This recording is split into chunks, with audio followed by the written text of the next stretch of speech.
Salut tout le monde.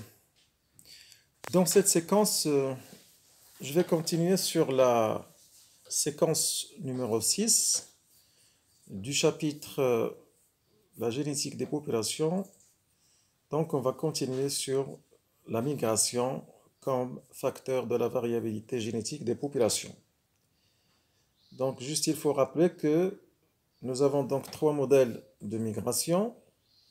Le premier, celui qu'on avait déjà traité, c'est le modèle de la migration unidirectionnelle du continent vers l'île, et puis le modèle linéaire et le modèle de l'archipel. Donc, pour le premier modèle, donc on a déjà vu que c'est une migration unidirectionnelle qui s'effectue dans un seul sens d'une population à effectif élevé vers une population à effectif réduit. Je dois insister sur le fait que la notion grande population, petite population, ce n'est pas une notion géographique, donc ce qui est intéressant en génétique des populations, ce n'est pas l'espace géographique occupé par une population donnée, mais c'est l'effectif de la population. Donc la population du continent, ça signifie donc une population à effectif élevé, et la population de l'île, ça signifie une population à effectif réduit.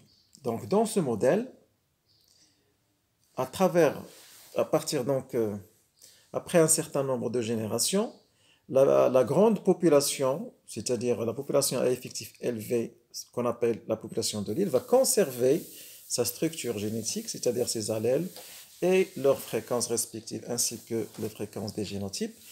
Donc tout ceci, ça va être stable, étant donné que l'effectif élevé, c'est l'une des conditions principales de la loi de Hardy-Weinberg.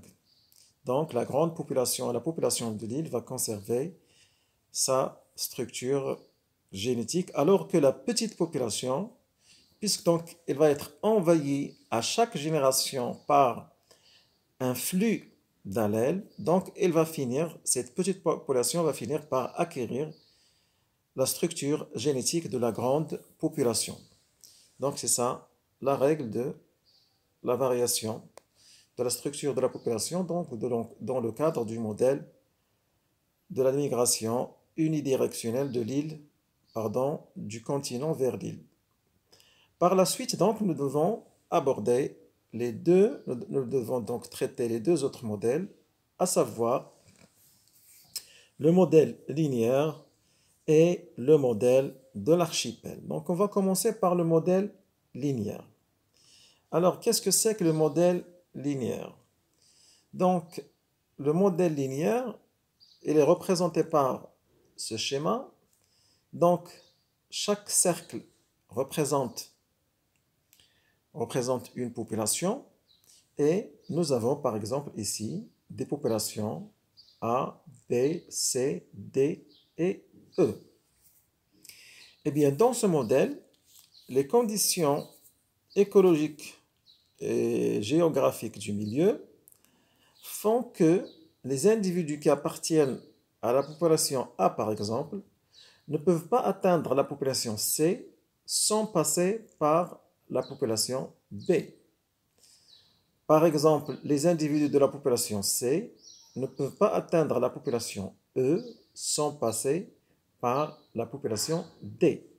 Donc, c'est ça la caractéristique du modèle de la migration linéaire. Eh bien, pour mieux comprendre ce modèle, donc, on va partir d'un certain nombre d'exemples. Prenez par exemple dans une rivière. Dans une rivière, vous avez par exemple des êtres vivants.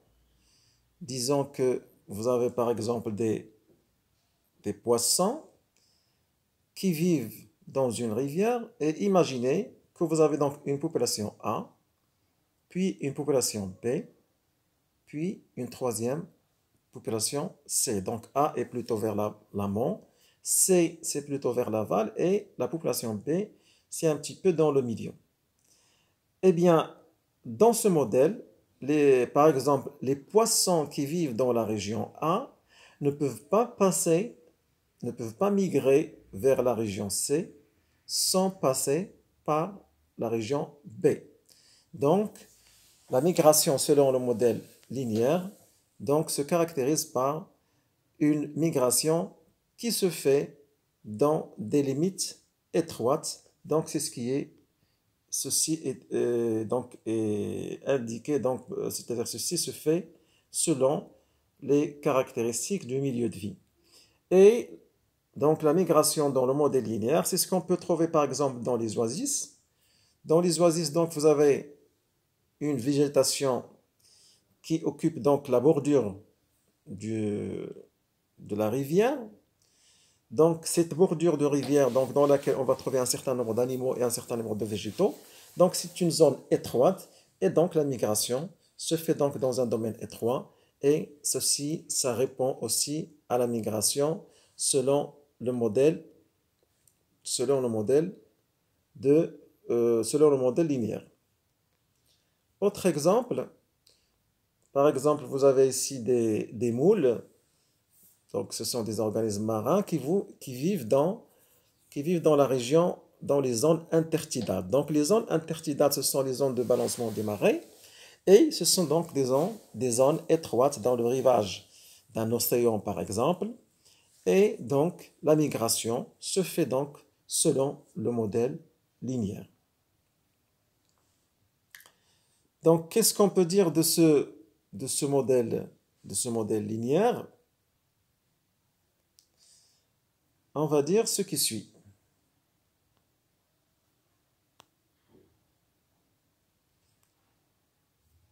Les flux des allèles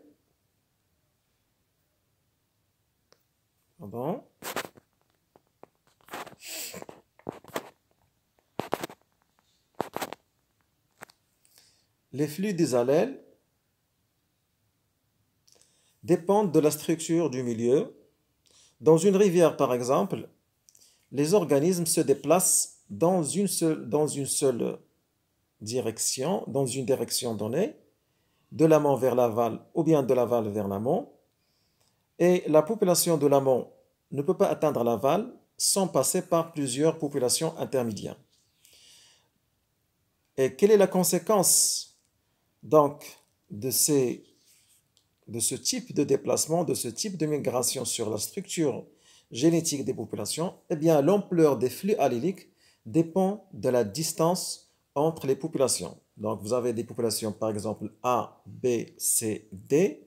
Donc, le flux des allèles, c'est-à-dire le flux des allèles lui-même, il dépend des probabilités de reproduction. Donc, la probabilité de reproduction dépend de la distance. Donc, si on revient à l'exemple des poissons dans la rivière, donc vous avez des sous-populations de poissons qui vivent dans une rivière, par exemple. Donc, les individus, ils ont des chances de reproduction qui sont d'autant plus importantes que la distance est petite. Lorsque la distance devient de plus en plus grande, donc les chances de reproduction deviennent donc relativement faibles. Et les chances de reproduction, donc ça provoque donc une variation progressive une variation progressive des structures, une variation progressive des fréquences des allèles. Donc l'ampleur des flux alléliques dépend de la distance entre les populations. On observe par conséquent donc une variation progressive des fréquences des allèles. On parle de gradient de fréquence. Donc, puisque donc, nous avons la probabilité de reproduction dépend de la distance, eh bien, le flux, donc l'ampleur des flux alléliques, elle aussi, donc, dépend de la distance, et par conséquent, on aura une variation progressive des fréquences des allèles. Donc, vous pouvez trouver, par exemple, que vous avez un allèle qui a une fréquence donnée dans la population A, et puis donc on aura une variation progressive de A vers E, par exemple. et c'est ce qu'on appelle donc le gradient de fréquence. Donc, la principale caractéristique de la migration selon le modèle linéaire, c'est le gradient de fréquence. Donc, vous pouvez avoir par exemple un, un allèle qui a par exemple ici une fréquence de 0,4. Ici, par exemple, ça va devenir 0,45, 0,5, 0,55, 0,6, etc. Par exemple. Donc, il y a une variation progressive parce que les flux des allèles dépendent de la distance, parce que les fréquences de les probabilités, les chances de reproduction, eux aussi, sont d'autant plus importantes que la distance est réduite, et elles sont d'autant plus faibles que la distance est grande. Donc, si vous voulez, le mot-clé à retenir dans le modèle de la variation, dans le modèle de la migration selon le modèle linéaire, dans la migration selon le modèle linéaire, c'est le gradient de fréquence des allèles. Bien. Autre modèle, le troisième modèle, c'est le modèle de la migration. C'est la migration selon le modèle de l'archipel. Alors, qu'est-ce que c'est que le modèle de l'archipel? Donc, le terme archipel ici, on peut le prendre dans le sens propre ou bien dans le sens figuré. Dans le sens propre, c'est lorsque effectivement vous avez des organismes qui vivent dans plusieurs îles, qui constituent donc un archipel, et les organismes peuvent se déplacer d'une île vers une autre île. Mais d'une façon générale, sur le plan théorique, le modèle de l'archipel, cela veut dire tout simplement un ensemble de populations entre lesquelles la migration peut s'effectuer dans tous les sens et dans toutes les directions. Donc c'est ça la signification donc théorique de la migration selon le modèle de l'archipel. C'est-à-dire que vous avez dans ce schéma par exemple, vous avez donc cinq populations, la population 1, 2, 3, 4, 5, et ces flèches, ça symbolise les migrations, et vous pouvez constater donc que la migration peut s'effectuer dans n'importe quel sens, c'est-à-dire les individus qui appartiennent à n'importe quelle population de l'archipel peuvent migrer pour rejoindre n'importe quelle autre population. Alors, par quoi se caractérise ce modèle de la migration, donc la migration selon le modèle de l'archipel? Par quoi se caractérise-t-il en ce qui concerne la variation et l'évolution de la fréquence des allèles et la structure génétique en fonction du temps, c'est-à-dire au fil des générations? Eh bien, vous avez ici 5 populations. Ce graphique le montre donc comment évoluent les fréquences des allèles en fonction en fonction des générations. Donc, ce graphique, qu'est-ce qu'il nous montre? Il nous montre tout simplement comment évoluent donc les fréquences des allèles. Et vous avez ici, par exemple, 1, 2, 3, 4, 5 graphiques, donc qui représentent 5 populations. Et pour la fréquence d'un allèle donné, donc par exemple, on peut avoir au départ, mettons à la génération G0, on a donc, pour une population, nous avons la fréquence 0. Pour une autre, nous avons à peu près donc 0, soi-disant 25. Et puis 0,5, 0,7 et 1. Donc au départ, la fréquence de l'allèle en question donc, est différente dans les 5 populations. Et puisque donc après un certain nombre de générations, ici donc on a indiqué dans ce graphique jusqu'à 50 générations, après un certain nombre de générations, donc on aura des migrations dans tous les sens, c'est-à-dire des flux d'allèles dans tous les sens. Donc on aura donc une sorte de mélange des allèles de toutes les populations, et qu'est-ce qu'on aura? Donc toutes les populations vont avoir tendance vers la même structure génétique, c'est-à-dire ici, vous avez par exemple 0,5, donc toutes les populations vont évoluer vers 0,5. Donc celle qui avait donc 1, elle va diminuer pour atteindre 0,5. Celle qui avait celle qui avait 0, donc elle va augmenter pour atteindre 0,5. Celle qui avait 0,25 jusqu'à 0,5, etc. Donc toutes les populations vont converger vers une sorte de moyenne, si vous voulez, donc une moyenne générale de la structure génétique de la population. Donc ça va finir donc à avoir donc la structure génétique des 5 populations va évoluer de telle sorte que les choses se passent comme si les 5 populations constituent la même population, c'est-à-dire la même structure génétique. Donc, ce qu'on peut retenir donc dans ce modèle de la migration selon le modèle de l'archipel, c'est que toutes les populations vont évoluer vers une même structure génétique. Pourquoi? Parce qu'il y a des migrations dans tous les sens, des flux des allèles dans tous les sens. Donc, il y aura une sorte d'unification de la structure génétique des 5 populations, ou d'une façon générale, des populations qui constituent donc notre modèle de l'archipel. Bien.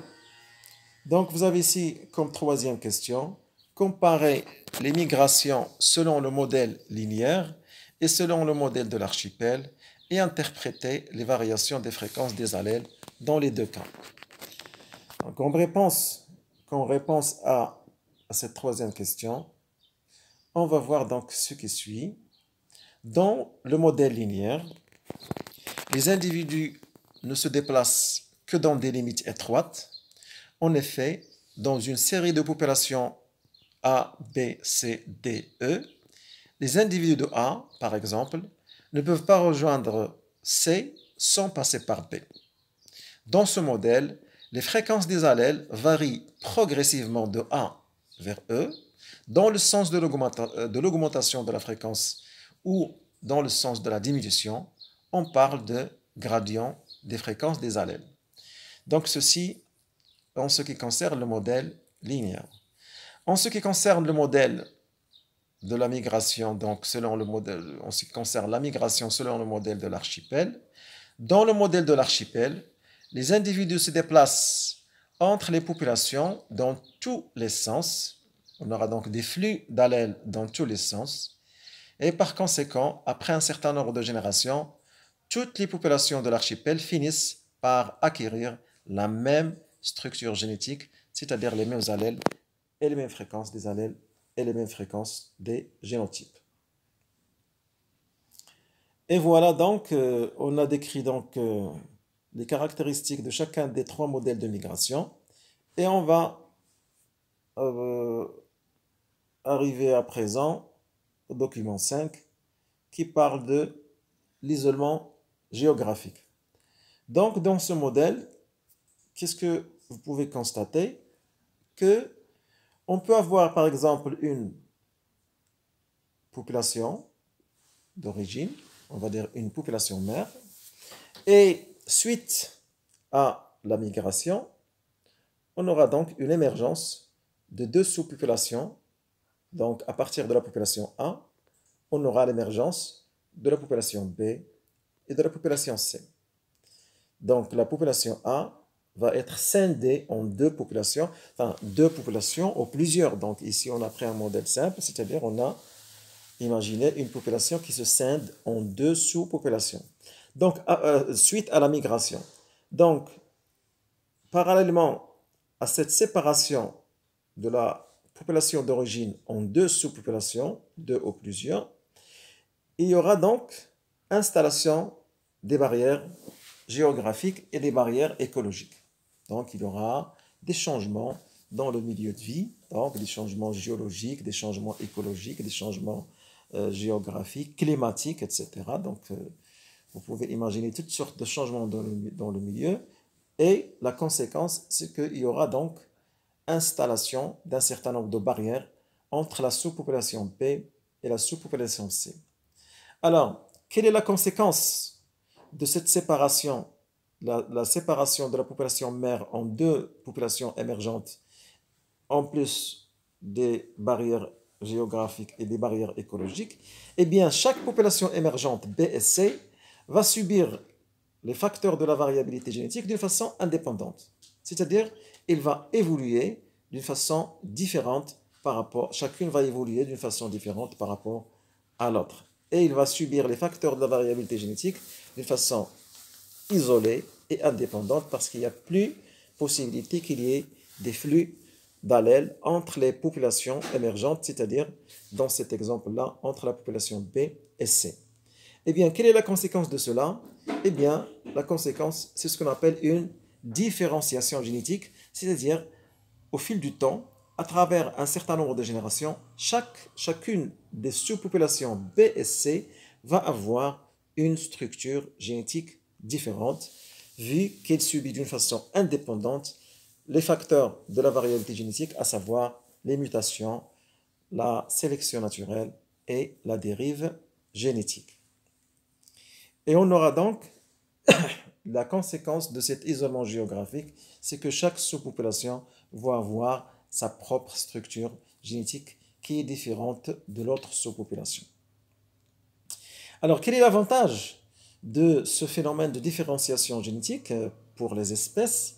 C'est que à chaque fois, donc, vous avez une espèce une population qui nous donne des sous-populations, et ces sous-populations donc émergentes vont encore avoir donc subir d'autres cas donc de migration pour donner d'autres sous-populations. Alors ceci, l'avantage de ceci pour l'espèce, c'est qu'à chaque fois, l'espèce il va être capable de s'adapter aux variations du milieu. Donc il y a d'une part, donc il y a comme une sorte de interaction entre le génome de l'espèce et les variations des conditions du milieu. Donc le génome de l'espèce va subir d'une façon perpétuelle donc des modifications, des variations pour suivre les variations donc du milieu de vie, parce que ce qui est normal dans tous les écosystèmes, c'est que les conditions écologiques sont variables dans l'espace et dans le temps. Donc, les espèces, pour survivre, elles doivent donc suivre ces variations du milieu par les variations génétiques, donc les variations de leur structure génétique, et ces variations donc qui sont sous l'effet de tous les facteurs de la variabilité génétique. Donc, qu'est-ce qu'on va lire dans ce document? On va lire ce qui suit. Une population se caractérise par des chances élevées de reproduction entre ces individus. La reproduction sexuée assure donc le brassage génétique des allèles. Et l'isolement géographique aboutit à l'émergence de deux populations ou plusieurs qui subissent séparément des différenciations génétiques, c'est-à-dire la sous-population A et la sous-population B. Donc, qu'est-ce qu'on va lire dans la question 4?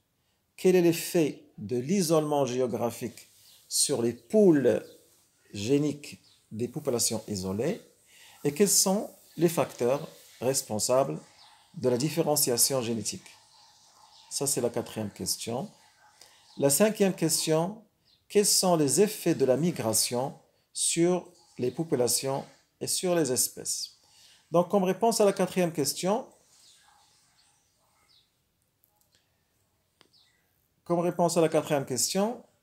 suite à l'isolement géographique, chaque population émergente va subir de façon séparée l'effet des facteurs de la variabilité génétique, à savoir les mutations, la sélection naturelle et la dérive génétique. La migration, ici, est absente vu l'isolement géographique. Les facteurs de la variabilité génétique vont générer une différenciation génétique au niveau de chaque population émergente. Ces populations n'auront donc pas les mêmes structures génétiques. La différenciation génétique permet à chaque population de mieux s'adapter à son milieu de vie. Les conditions écologiques sont généralement en perpétuel changement dans l'espace et dans le temps. Donc ça, c'est la réponse à la question 4. Question 5. Quel est l'effet ou bien quels sont les effets de la migration sur les populations et sur les espèces? Eh bien, les facteurs de la variabilité génétique, y compris la migration, en plus de l'isolement géographique, permettent aux espèces de s'adapter aux changements écologiques des milieux de vie. L'émergence de nouvelles populations suite à la différenciation génétique est un moyen qui garantit la pérennité de l'espèce. Donc ici, on avait donc l'habitude de parler des populations. Maintenant, on parle de l'espèce. Donc, c'est l'espèce qui va gagner à travers tous ces facteurs de la variabilité génétique parce que l'espèce va garantir sa pérennité, parce qu'elle serait capable de s'adapter au milieu de vie qui se caractérise par définition, il se caractérise par des variations perpétuelles dans les conditions écologiques, variations qui dépendent du temps et de l'espace. Donc, pour récapituler, je vous présente ce schéma-là, donc, qui vous montre les caractéristiques de chacun des 3 modèles de migration. La migration continent vers île, la migration selon le modèle linéaire et la migration selon le modèle de l'archipel. Eh bien, quelles sont donc les caractéristiques de chacun de ces 3 modèles? Dans le modèle de la migration unidirectionnelle du continent vers l'île, c'est-à-dire une migration qui se fait en sens unique d'une grande population, c'est-à-dire d'une population à effectif élevé vers une population à effectif réduit, eh bien, dans ce modèle, la grande population va conserver sa structure génétique puisque donc l'effectif élevé, c'est une condition importante de la loi de Hardy-Weinberg. Au contraire, la petite population finit par acquérir la structure génétique de la grande population. Donc, ça finit comme si la petite population fait une partie intégrante de la grande population. Dans le modèle linéaire, le modèle de la migration linéaire, se caractérise par la migration des individus dans des limites relativement étroites, ce qui fait que les flux des allèles et les chances de reproduction sont d'autant plus importants que la distance est réduite et ils sont d'autant plus faibles que la distance est élevée. Et la principale conséquence, c'est qu'il y aura donc une variation graduelle des fréquences des allèles. C'est ce qu'on appelle donc le gradient des fréquences. Et le troisième et le dernier modèle, c'est le modèle de l'archipel, dans lequel donc, nous avons plusieurs populations et dans lesquelles les individus peuvent se déplacer dans tous les sens, c'est-à-dire les individus de n'importe quelle population peuvent migrer vers n'importe quelle autre population. Donc c'est ça le modèle de l'archipel. Eh bien, par quoi se caractérise donc l'évolution de la structure génétique des populations dans ce modèle? C'est que au départ, si on imagine donc au départ une situation où plusieurs populations ont des structures différentes, eh bien après un certain nombre de populations, après un certain nombre de générations, toutes les populations de l'archipel vont finir par acquérir la même structure génétique. Donc, toutes les populations finiront par l'acquisition de la même structure génétique, donc une sorte de moyenne générale des fréquences des allèles. Voilà donc le bilan du chapitre concernant la génétique des populations. La variation génétique au sein des espèces, les mutations, la dérive génétique, la sélection naturelle et la migration sont les facteurs de la variabilité génétique au sein des espèces. Ce sont des moyens de l'innovation génétique des populations. Cette innovation permet l'émergence de nouvelles populations capables de s'adapter aux nouvelles conditions de vie et au changement du milieu de vie lui-même. Donc, les facteurs de la variabilité génétique, donc, ce sont des facteurs qui permettent aux espèces de s'adapter à leur milieu de vie, c'est-à-dire de suivre ces milieux dans leur changement qui se déroulent en fonction du temps et en fonction de l'espace.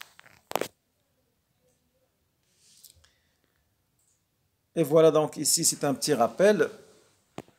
C'est un petit rappel qui concerne donc le plan de notre chapitre de la génétique des populations. Donc nous avons d'une part génétique des populations. Si on a donc les conditions de Hardy-Weinberg, on aura une population équilibrée. Ça c'est un cas, une population équilibrée, donc c'est un cas théorique, mais la réalité c'est que on a toujours, dans la plupart des cas, les populations subissent les variations, donc les facteurs de la variabilité génétique, à savoir les mutations, la dérive génétique, la sélection naturelle et la migration. Voilà, avec cette séquence, donc, nous avons terminé le cours de la génétique de population. Vous allez trouver dans la description le lien de mes sites SVT, dans lequel donc, vous allez trouver un certain nombre de fichiers, un certain nombre de documents intéressants. Donc, n'oubliez pas de suivre le lien et consulter mes sites. Merci, à la prochaine et portez-vous bien.